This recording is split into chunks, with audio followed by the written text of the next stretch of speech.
न कर्मणाम अनारंभान नैष्कर्म्यम पुरुष अश्नुते न च संन्यास्यात् एव सिद्धिम समधिगच्छति।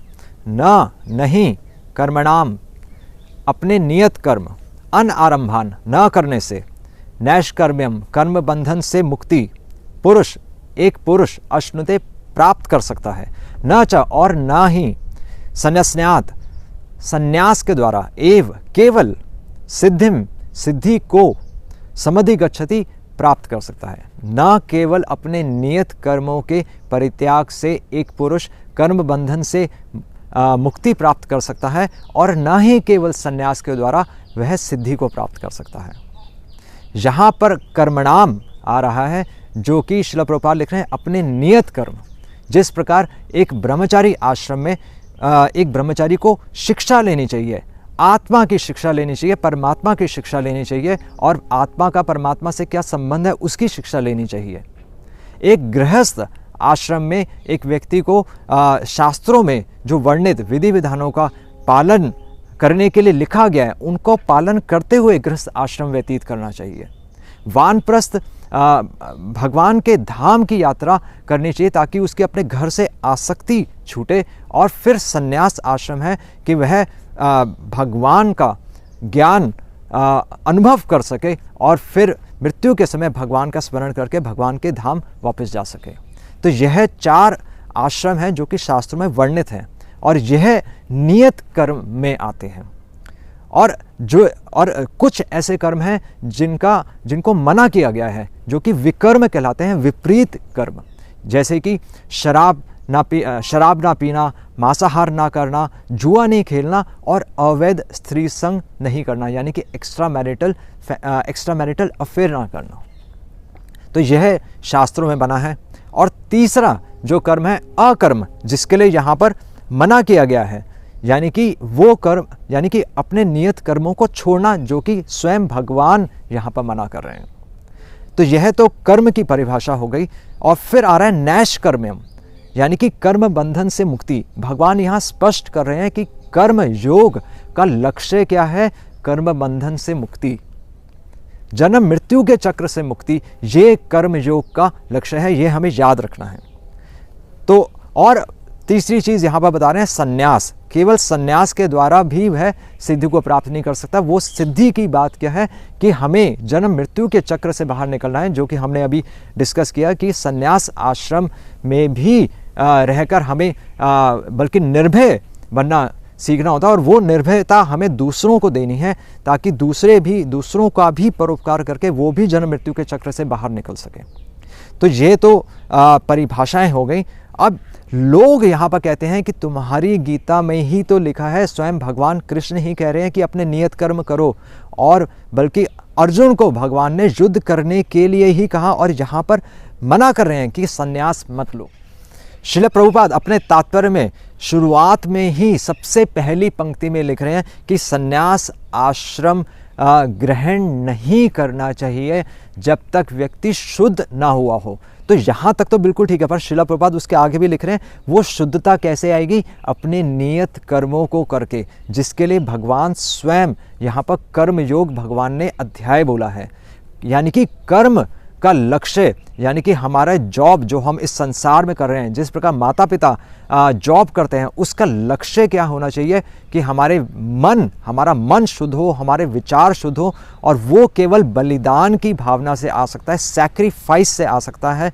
और वो सैक्रिफाइस केवल और केवल भगवान के ज्ञान को जब तक हम अपने जीवन पर नहीं लगाएंगे, यानी कि आत्मा के स्तर पर नहीं आएंगे, जब तक हम भगवान के साथ अपना संबंध नहीं समझेंगे, जब तक हम यह नहीं समझेंगे कि इस संसार में जो कुछ है भगवान का है और हमें केवल जितना ज़रूरी है, जितना आवश्यक है उतना ही हम ग्रहण करें, जब तक हम इस सिद्धांत को अपने जीवन में नहीं लाएंगे तब तक हम बलिदान नहीं कर पाएंगे, और तब तक हम कर्म योग नहीं कर रहे, हम केवल कर्म कर रहे हैं, यानी कि अपने इंद्रियों की तुष्टि के लिए हम कार्य कर रहे हैं, और हम जो अर्थ कमा रहे हैं उससे कर्म बंधन ही होगा।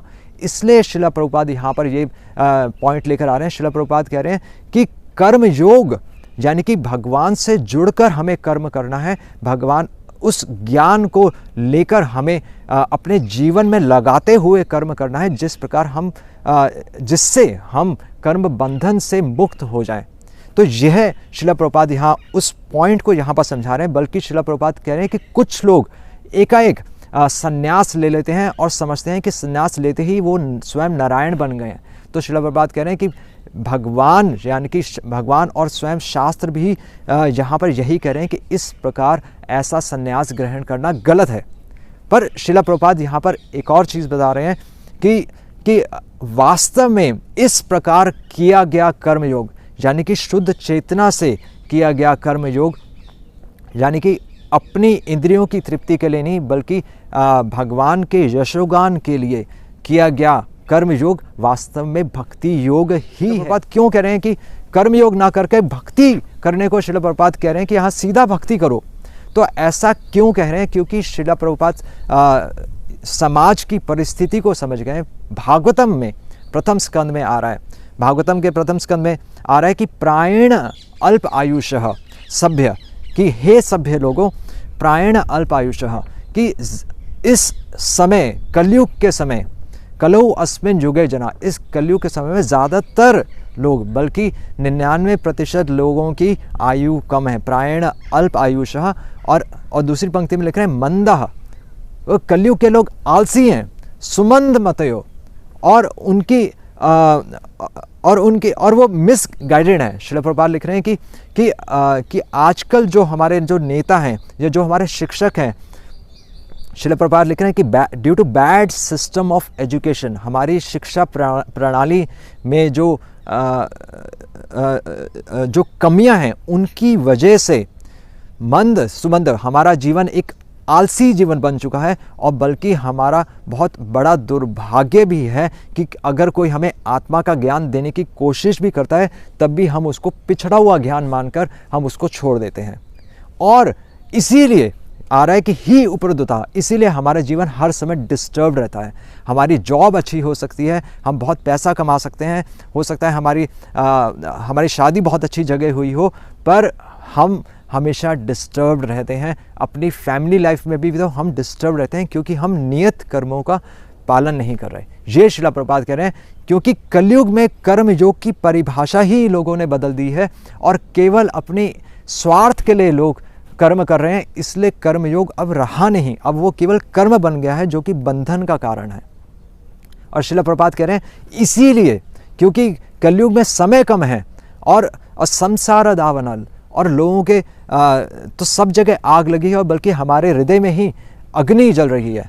तो इसलिए श्रील प्रभुपाद कह रहे हैं कि कलयुग में समय कम है, इमरजेंसी है, आपातकालीन स्थिति है, इसलिए सीधा भक्ति को ग्रहण करो। श्रील प्रभुपाद यहाँ पर अपने तात्पर्य में यही समझा रहे हैं कि जिसको समझ में आ जाए, जिसको यह समझ में आ गया कि जीवन का लक्ष्य कर्म बंधन से मुक्ति और बल्कि भगवान जन्म मृत्यु के चक्र से मुक्ति और फिर भगवान के नाम में आकर्षण भी तो होना चाहिए जिससे हम भगवान के धाम में जा सकें, उस सब चीज़ के लिए प्रशिक्षण चाहिए, उस सब चीज़ के लिए समय चाहिए। वो समय कहाँ है? अगर हम आज की तारीख में पैसा कमाने लग गए तो भगवान श्रील प्रभुपाद लिखते हैं कि प्रकृति की व्यवस्था के अनुसार हर व्यक्ति कुछ थोड़ी सी भूमि और एक दूध देने वाली गाय से संतुष्टि से अपना जीवन चला सकता है।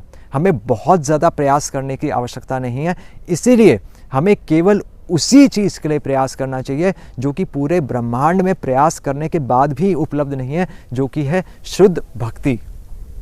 तो इसीलिए श्रील प्रभुपाद बता रहे हैं यहाँ पर, श्रील प्रभुपाद यहाँ पर इसीलिए भक्ति योग लेकर आ रहे हैं कि वास्तव में भगवान जो कर्म योग की चर्चा कर रहे हैं वो नियत कर्म पहले के समय में भक्ति योग ही थे, पर क्योंकि अब हमारे पास समय कम है और जीवन का लक्ष्य कर्म बंधन से मुक्ति पाकर भगवान के नाम में आकर्षण पाकर भगवान के धाम जाकर उनकी सेवा करना है, इसीलिए जिसको समझ में आ जाए वो निकल जाए, वो भगवान का नाम ले, वो वैष्णव सेवा करे, ताकि इस जीवन में वह अपने जीवन का वास्तविक लाभ पा सके। हरे कृष्ण। श्रील प्रभुपाद की जय।